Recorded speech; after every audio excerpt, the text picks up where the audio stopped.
16 तारीख तक कैलाश मानसरोवर यात्रा के ऊपर ही प्रवचन चलेगा। टाइम मिले तो सुनते रहिएगा। दुनिया की एक ऐसी पहली यात्रा है कैलाश मानसरोवर की, जहाँ आज भी देवता वहाँ पर तपस्या करने के लिए बैठे हैं। कैलाश की चोटी पर 33 गुफाएं सिद्धों की हैं, जो किसी भी पहाड़ पर इतनी गुफाएं नहीं हैं।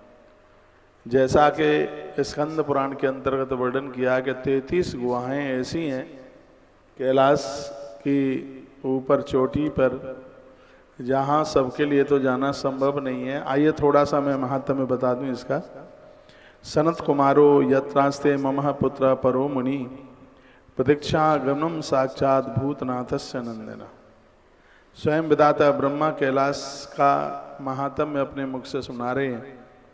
वो कहते हैं, एक समय की बात ही, नंदी और भगवान महादेव दोनों भ्रमण करते हुए जा रहे थे। सनत कुमार चारों भाई तप में बैठे हुए थे, सनक, सनातन, सनातन और सनत कुमार। शंकर जी निकले, नंदी भी साथ में थे, तो अपनी तपश्चर्या में थे। वो भोलेनाथ को देख करके खड़े नहीं हो पाए। पहले तो मैं आपको कह दूं, आज 14 तारीख है और दिन है, आज मंगलवार है, हनुमान जी का दिन है, अप्रैल का महीना है, 14 तारीख हो गई है। आज तक मीन की संक्रांति है और आज से ही शाम या रात्रि से मेष की संक्रांति आरंभ हो, मेष के सूर्य शुरू हो जाएंगे, मेष के। और जब सूर्य नारायण मेष में होते हैं तब आदित्य हृदय स्तोत्र का जो पाठ है बहुत ज़्यादा प्रभावी होता है। सूर्य भगवान जिस समय मेष में होते हैं राशि में, उस समय सूर्य भगवान की पूजा बहुत ज़्यादा प्रभावशाली हो जाती है। अब जितने भी रविवार पड़े तो उस दिन उपवास करना, नमक खाना मत और आदित्य हृदय स्तोत्र सुनाना भगवान सूर्य देवता को। अभी तक कोई शादी शुदियाँ नहीं थी, अब आज के बाद शादियाँ आरंभ हो जाएंगी। अब आज के बाद में गृह प्रवेश, मुंडन संस्कार वगैरह आरंभ हो जाएंगे, क्योंकि सूर्य नारायण अब मेष में पहुंच जाएंगे। ठीक है, अब आइए मैं कुछ कैलाश मानसरोवर की महिमा के बारे में आपको सुना दूं। सनक सनंदन और सनातन, सनक सनंदन सनातन और संत कुमार चारों भाई तप में बैठे हुए थे। नंदी और भगवान महादेव वहां से निकले तो सनत कुमार खड़े नहीं हुए। खड़े तो होते जब उन्हें पता लगता, वह अपनी तपस्या में लीन थे, तो वो नहीं खड़े हुए। तो नंदी को बहुत क्रोध आया। लिखा है, ततो अपराध तात क्रोधेन महोष्टो नंदना करता। इन कथाओं को सुनकर के आप ये कहेंगे कि ये सब कथाएं कहाँ से खोज करके ले आते हैं। मैं कहीं से नहीं लाता, ये सब हमारे ग्रंथों में लिखा है, वर्णन है कैलाश मानसरोवर के बारे में। यदि ग्रंथों में ना लिखा होता तो फिर इसकी महिमा कैसे हो जाती, इसकी प्रदक्षिणा परिक्रमा दर्शन का महात्म्य कैसे उजागर होता। लेकिन ये वर्तमान समय में सिर्फ राम और कृष्ण की कथा ही, राम कथा भागवत कथा ही बताई जाती है। ये तो हमारे ग्रंथों में हर यात्रा के एक महात्म्य का वर्णन किया है। अब ये आप सुन रहे हैं कि नंदी इतने रुष्ट हो गए कि उन्होंने सनत कुमारों को श्राप दे दिया। ततो अपराध क्रुद्धेन महोष्टो नंदिना कृतः। नंदी ने कहा कि तुम तो बहुत बड़े घमंडी हो गए हो, अपनी जगह पर निर्भय होकर के बैठे हो। मैं तुम्हें श्राप देता हूं कि शीघ्र ही तुम ऊंट की योनि में चले जाओ। ये श्राप दे दिया। नंदी जी ने सनत कुमारों को श्राप दिया कि तुम ऊंट की योनि में चले जाओ। तो अथ कालेन महिता तदर्थे सोचता मया उपास देवम देवीम च नंदनम चान्वीय वही। तब उनके लिए कहते हैं कि उन्होंने उनकी स्तुति करी, वंदन किया, प्रणाम किया, कहा त्रुटि हो गई, गलती हो गई, हमसे हम देख नहीं पाए, ऊंट की योनि में हम चले जाएंगे, हमारा उद्धार आत्म कल्याण कैसे होगा। तब भगवान शंकर को दया आई, सनत कुमारों को अपने गले से लगा लिया और भगवान महादेव बोले, इस मृत्यु लोक में मेरा एक निज स्थान है जिसका नाम है कैलाश। ब्रह्मा जी के मन से वहाँ एक सरोवर प्रकट हुआ है, और भी सरोवर है, स्कंद सरोवर भी है, उसकी महिमा आती है। लेकिन ब्रह्मा जी के मन से वहाँ एक सरोवर प्रकट हुआ जिसका नाम है मान सरोवर। हे सनत कुमारो, तुम्हारे पिताजी हैं विधाता ब्रह्मा, और उन्हीं के माध्यम से वहाँ पर मान सरोवर प्रकट हुआ है। तो दोनों को मिलाकर कैलाश मानसरोवर के नाम से जाना जाता है। वो मेरा घर है। शंकर जी कहते हैं वो मेरा निज स्थान है। तुम चारों भाई वहां बैठ करके तप करोगे तो इस पशु की योनि से तुम मुक्त हो जाओगे। तो यहाँ बड़ा अद्भुत वर्णन किया गया। ब्रह्मणः पूर्वजः पुत्रो मां मूढ़मेव संस्मरन्। ब्रह्मा के ये ज्येष्ठ पुत्र हैं और इन्होंने कैलाश मानसरोवर में जाकर के भगवान महादेव का ध्यान किया और वह पशु की योनि से, ऊंट की योनि से मुक्त हुए। तो यह कैलाश मानसरोवर की यात्रा ऐसी है जो हमें बिल्कुल अज्ञान से मुक्त कर देती है, हमें पशुता से बिल्कुल मुक्त कर देती है। तो नंदी को प्रसन्न किया गया है। नंदी अति प्रसन्न हो गए और नंदी ने भी सनत कुमारों को कहा कि तुम्हारी इस कथा को कोई सुनेगा, जो इस चरित्र को सुनेगा इसको, तो उसको कैलाश दर्शन का पुण्य प्राप्त होगा। इसलिए तो मैं आपको ये कथा सुना रहा हूँ। अब ऐसा नहीं है कि ये कथा सुनकर कैलाश दर्शन का पुण्य प्राप्त कर लिया तो अब जाने का मन ही न बनाए। ये तो महादेव की बड़ी कृपा होगी तो ही इस यात्रा में कोई जा सकता है, नहीं तो बड़ा मुश्किल है भाई। हम तो पता नहीं कब से लाइन में लगे हुए हैं, 31 साल तो मुझे इस लाइन में ही हो गए हैं, तब कहीं अब यह नंबर आ रहा है। और अभी मैं बस निकल रहा हूँ, मुझे 11 बजे निकलना था तो मैंने कहा चलते चलते आज का लाइव और पूरा कर जाऊं। बिल्कुल गाड़ी तैयार है, मैं बाई रोड जा रहा हूँ, यहाँ से लखनऊ, लखनऊ से गोरखपुर और गोरखपुर से फिर नेपाल में प्रवेश करते हुए काठमांडू। कल दोपहर तक हम पहुँच जाएंगे और कल कुछ काम निपटाएंगे। परसों पशुपतिनाथ भगवान का दर्शन तो कल भी करेंगे, कल प्रदोष का दिन है, लेकिन परसों के दिन तो मासिक शिवरात्रि है, तो भगवान भोलेनाथ को पंचामृत महाअभिषेक करेंगे, चंदन से स्नान कराएंगे। बहुत अच्छी व्यवस्था की गई है, बहुत आनंद आवेगा। मेरा जाना हो रहा है आप सबकी व्यवस्था के लिए, क्योंकि आप हमारे विश्वास पर इतनी बड़ी इस यात्रा को करने को जा रहे हैं और हम भगवान महादेव के विश्वास पर इस यात्रा को लेके जा रहे हैं। इसमें हम कुछ भी नहीं है, ये सब कुछ करने वाले तो भगवान शिव हैं, यह भगवान भोलेनाथ की कृपा से ही होगा। लेकिन ये मेरा अंदर से उत्साह बोल रहा है कि इस यात्रा में बहुत आनंद आवेगा।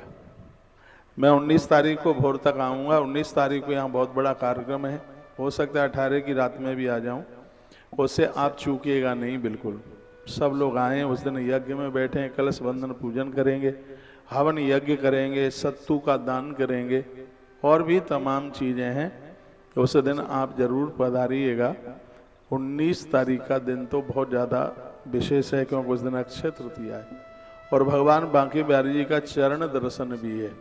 तो आप सब उस दिन सीधा वृंदावन आइए, हमारी और आपकी मुलाकात यहीं होगी।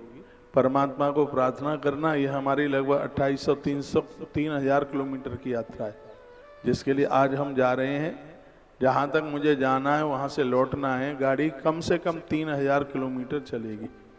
तो कुछ व्यवस्थाएं हम अभी देख करके आ जाते हैं, फिर उससे तो पता हमें लग ही जाएगा कि आगे जाता है, मानसरोवर तिब्बत में पड़ जाता है, लेकिन उसकी सीमा तक मेरा पहुंचना होगा। वहाँ से कुछ फोटो वगैरह भी डालेंगे। एक बार मैं आपको कहूँगा, जो लोग आने का मन बना रहे हैं वो बना लीजिएगा, ठीक है। हमें बहुत भरोसा है कि इस पहाड़ के ऊपर एक सरोवर है जिसका नाम, इस पहाड़ के ऊपर एक सरोवर है जिसका नाम है स्कंद सरोवर। ये बड़ा अद्भुत है, स्फटिक मणि के समान शिलाखंडों द्वारा संगठित है।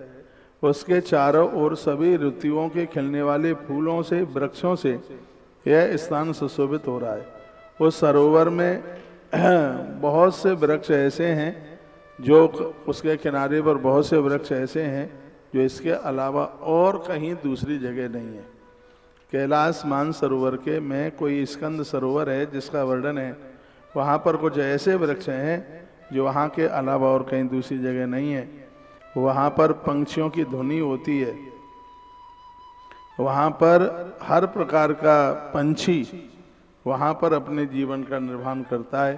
तरह तरह के खिलते हुए वहाँ पर पुष्प, कहते हैं कि आज भी देवांगनाएं विमानों पर चढ़ती हुई उस स्थान पर चल करके आती हैं। चित्र रत्ना वितान नाड्यम मुक्ता दाम विराजितम मुनि भी सिद्ध गंधर्वई यक्ष चारण किन्नरई। तो ये सब लोग वहाँ पर चल करके आते हैं। देखो मानसरोवर की इतनी बड़ी महिमा है। एक बार हमारे यहाँ का एक कौआ उड़ता उड़ता कैलाश मानसरोवर पहुँचा। कहते हैं कैलाश मानसरोवर में आज भी हंसों की कमी नहीं है। वहाँ पर हंसों के झुंड दिखाई देते हैं। तो वो कागा वहाँ पर पहुँचा, कैलाश मानसरोवर में कौआ पहुँचा, कुछ दिनों तक वहाँ रहा, उसको बड़ी शांति मिली। लेकिन कुछ उत्पाती लोग ऐसे होते हैं, अच्छी जगह पर भी पहुँच जाएं तो भी वहाँ नट खटता उनकी जाती नहीं। कौआ उनमें से ही एक था। कौआ कहता है ठीक है, हंसों से तुम्हारा मानसरोवर ठीक है, लेकिन जैसा स्थान मेरा है, मेरा जहाँ मैं रहता हूँ भारत में, उसके सामने कुछ भी नहीं है। मैं कहूँगा कि आप तीर्थ में रह रहे होंगे तो कौए जैसे लोग तुम्हें तीर्थ से भी उठा के ले जाएंगे, तीर्थ में नहीं रहने देंगे। जिनको कागा कौए की तरह, जिनके अंदर चालाकी भरी हुई है, वो तो पैदा ही इस काम के लिए हुए। उन्हें अच्छा ही नहीं लगेगा कि तुम किसी तीर्थ में रह रहे हो, कहीं विशेष जगह पर रह रहे हो। वो अपना दाब दूब लगा करके कैसे भी तीर्थ से उठा करके ले ही जाएंगे। हमारी एक बड़ी अच्छी मैया यहाँ रहती थी, यहाँ पे वृंदावन में, नाम तो नहीं लूँगा, बेचारी सुन रही होगी, लेकिन वो वृंदावन से चली गई है तो हम बड़ा उसे याद करते हैं। इतनी सीधी मैया, और आप जानते हैं सहारनपुर वाली मैया यहीं रहती थी आगे। बढ़िया उसने घर लिया, बड़ा अच्छा, और बड़े कथा सुनती थी। लेकिन घर के लोग तो मोह करते ही हैं। उनकी बिट्टी रो रो करके उनकी बिटिया ले गई यहाँ से। इसलिए तो मैं कहता हूँ कि तुम तीर्थ में रहते हो, ये घर वाले को, घर के जनों को, हैं, घर वालों को कम बुलाइए, ना के बराबर बुलाइए। ना बुलाओ तो भी कोई दिक्कत नहीं है। ये तो रो रो करके आंसुओं के पनारे बहा बहा करके ले ही जाएंगे तुम्हें यहाँ से उठा करके। हाँ, वो मोह ही ऐसा है। फिर आपको भी रहम आता है, बिटिया इतनी रो रही है, बेटा इतना रो रहा है, तो चलो फिर चलते ही है। ये मोह ही धृतराष्ट्र है, ये मोह ही दशानन रावण है, और यह उठा करके ले जाएगा। ना कोई सत्कर्म करने देगा, ना कहीं तीर्थ में रहने देगा। तो कागा भी तो उन्हीं में से एक है। तो कौए ने अपनी यहाँ की बड़ाई करी। जब ये बच्चे आते हैं तो वो भी तो यही एग्जाम्पल देते हैं, देखो मम्मी वहाँ सुबह जगते ही तुम्हें अदरक वाली चाय मिल जाती थी, नाश्ते में आलू का पराठा मिल जाता था। सब बच्चे कैसे कितना ध्यान रखते थे। यहाँ तुम अकेली हो, यदि किसी दिन फिसल करके नीचे गिर गई तो उठाने वाला भी कोई नहीं होगा। तब मैया के भी मन में आती है कि बिल्कुल बंटू सही बोल रहा है, बिल्कुल सही है, और कहीं किसी दिन रपट करके फिसल करके गिर गए तो हमारी तो दम निकल ही जाएगी। मैं कहूँगा कि दम निकल जाएगी तो ये बच्चे भले ही संस्कार के लिए ना आए, यदि भगवान के धाम में दम निकलेगी तो अंतिम संस्कार करने के लिए परमात्मा को आना पड़ेगा। राजी से नहीं तो गैर राजी से भगवान जरूर चल करके आएगा। लेकिन वो तो बड़े बड़भागी लोग होंगे, भाग्यशाली लोग होंगे कि जिनकी दम वृंदावन जैसे तीर्थ में निकले। हाँ, तो ऐसे ही समझा बुझा करके ले जाते हैं। यहाँ हर साल इतने लोग इस आश्रम में ही आते हैं। माताएं गंगाजल हाथ में लेके कसम खा के आती हैं, अब इनकी शकल नहीं देखनी है, अब वृंदावन से लौट करके आना नहीं है। हम नाक तक भर गए हैं, हमें अब आना ही नहीं है। आती हैं 8-10 दिन 15 दिन रहती हैं, मन मानता नहीं है। एक दिन फोन कर देते, हम कौन से महाराज के यहाँ हैं, बड़ा मलूक लग रहा है, अच्छा लग रहा है। वो गाड़ी में आए और लाद करके मैया के सबसे पहले तो थैले उठाएंगे, आंख में वो आंसू, वो ही बनावटी सब आंसू, और कैसे न कैसे भी फिर उनको यहाँ से ले जाएंगे। हमें बड़ा कष्ट होता है, पर खुशी इस बात की होती है कि बच्चों को कुछ तो समझ में आई है इन वृद्धों के प्रति। ले जाते हैं उठा करके। तो कौए को लगा कि ये इतनी अच्छी जगह पर रह रहे हैं, मुझे कुछ ऐसा षड्यंत्र करना चाहिए कि यहाँ रह ना पाए। तो कौए ने अपने यहाँ की महिमा गाई, हमारे यहाँ ये सब कुछ है, ये बढ़िया है, ये सब ठीक है। तो एक हंस के ऊपर रंग चढ़ गया। तीर्थ छोड़ करके जाओगे तो उसके परिणाम देखिए, गलत लोगों का असर चढ़ेगा तो उसके परिणाम देखिए। एक कौआ वो एक हंस कौआ के संग उड़ता हुआ भारत में आके उतरा। पेड़ पर बैठे थे दोनों, राजा का सामने महल था, राजा मंत्रिमंडल में बैठा हुआ था, वार्ता चल रही थी और कौए ने काऊ काऊ की आवाज शुरू करी। राजा की वार्ता में व्यवधान हुआ तो राजा ने सोचा कि कागा तो बड़ी बदमाशी कर रहा है, इसका इलाज कर दूं। तो राजा ने धनुष बाण उठाया और एक बाण छोड़ दिया उस वृक्ष की तरफ, और बाण सनसनाहट करता हुआ चला। लेकिन हुआ यह बाण कौआ में तो नहीं लगा, लेकिन हंस में लग गया। वो बाण हंस में लगा। हंस चक्कर खा करके, ये वही हंस है जो मानसरोवर से आ गया था। कैलाश मानसरोवर जैसी जगह को छोड़ करके आया और चक्कर खा करके यूं पेड़ से नीचे गिरा और क्या बोला, ना अहम काको हतो राजन हंसो हम बिमले जले। बहुत ध्यान से सुनिए, ना अहम काको हतो राजन हंसो हम बिमले जले। हे राजन, मैं कौआ नहीं, मैं बिमल नीर मानसरोवर में रहने वाला मैं हंस था। मैंने तुम्हारा क्या बिगाड़ा? सो तुमने मुझे मारा। राजन, तुमने मुझे काई के लिए मारा? राजा ने ये सुना तो आंख में आंसू भर आए, राजा रो पड़े। राजा ने कहा, मैंने तो बहुत बड़ी गलती कर दी, ईश्वर क्षमा नहीं करेगा मुझे, लेकिन मैं तुम्हें पूछना चाहता हूं कि कैलाश जैसी जगह को छोड़ करके और तुम यहां मेरे हाथों से मरने के लिए क्यों चले आए? राजा ने कहा कि दुनिया के ब्रह्मांड में कैलाश मानसरोवर जैसा स्थान नहीं है, सच में नहीं है। ये पहले अपने भारतवर्ष में था, ये पूरा का पूरा तीर्थ भारत में था, लेकिन 1966 की लड़ाई में झगड़े में ये हमारे देश से अलग हो गया। 66 तक ये अपने भारत में था, आज वह दूसरे देश में चला गया। पासपोर्ट की, वीजा वगैरह सब की जरूरत पड़ती है। जहाँ दर्शन फ्री में हो सकते थे, आज 3-4 लाख रुपए में वहाँ के एक व्यक्ति को दर्शन होते हैं। अपने देश से वो दूर चला गया। उस दिन हमें बड़ी खुशी होगी जब भारत का कैलाश भारत में लौट करके आवेगा। आएगा जरूर, थोड़ा टाइम भले ही लग जाए, भारत का तीर्थ भारत में ही चल करके आवेगा। ऐसा हुआ कैलाश मानसरोवर। राजा की आंख में आंसू आ गए। राजा ने हंस को रोते रोते कहा कि तुम मेरे चंगुल में फंसे, इतनी बढ़िया जगह को छोड़कर यहां मरने के लिए क्यों आ गए? तो हंस ने क्या जवाब दिया? हंस ने कहा, राजन, तुमने मुझे बाण मारा, इसमें गलती तुम्हारी नहीं है। दुष्ट संग प्रसंगे ना मृत्यु एवं संशया। आज मैं पूरी दुनिया को कहता हुआ जा रहा हूं कि दुष्ट व्यक्ति का संग करोगे तो मौत भी हो जाए तो अचंबा मत मानिए। मैंने कौए का सहयोग किया, मैंने कौए का साथ किया, इसलिए अपने हाथों से अपने प्राणों को छोड़ करके मैं जा रहा हूं। यदि अपना जीवन ठीक से बचाना है तो वो हंस कहता है कि कौए जैसे लोगों का कभी संग मत करना, साथ मत करना। मेरी तो जगह कैलाश मानसरोवर थी और आज मैं मानसरोवर को छोड़ करके मैं इधर में मरने के लिए आ गया। ग्रंथ में लिखा है कि कैलाश मानसरोवर की यात्रा करने वाला व्यक्ति मृत्यु के समय पर पांव में कांटा लगे, इतना भी उसको कष्ट नहीं होता, इतना भी उसको दुख नहीं होता, क्योंकि ये पहाड़, ये पर्वत ऐसा है जहाँ पर कहते हैं कि 33 विलक्षण गुफाएं बनी हैं। ऊपर कोई आज तक चढ़ नहीं पाया, इसलिए इस पहाड़ को अजेय पर्वत भी कहते हैं। अजेय, जिसको कोई जीत ही नहीं सकता, ऐसा ये अद्भुत है कैलाश मानसरोवर। इसमें यात्रा में हर वर्ष लोग जाते हैं। अभी कोरोना काल में यात्रा बंद थी, पिछले साल से ही खुली है।